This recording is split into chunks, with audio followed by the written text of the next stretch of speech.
Kung titignan din natin ang image ng Kristong Hari, palagi nating makikita ang puso na nakalabas.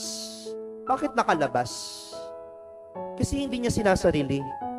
Dahil ang puso niya ay para sa iyo, para sa akin, para sa ating lahat. At kung titingnan palalo natin ang imahen ng kanyang puso, ano ang itsura ng puso? May tinik at may apoy na naglalagablab. Anong ibig sabihin ito? Na ang Diyos, na si Jesus, patuloy na nagmamahal kahit na nasasaktan.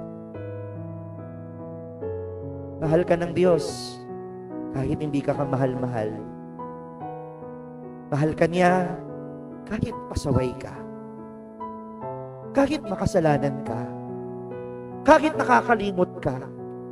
Kahit ipinagpapalit mo siya sa mga makamundong bagay. Kahit pasaway tayo, mahal tayo ng Diyos. Nais ng Diyos na maghari siya sa puso. Hindi inggit, hindi pagiganti, hindi kahalayan, hindi pera.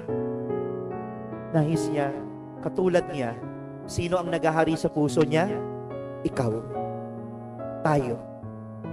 Sana ang maghari sa puso mo, ang maghari sa isip mo, ang maghari sa buhay mo. Walang iba kundi si Jesus. Walang iba kundi ang pagmamahal.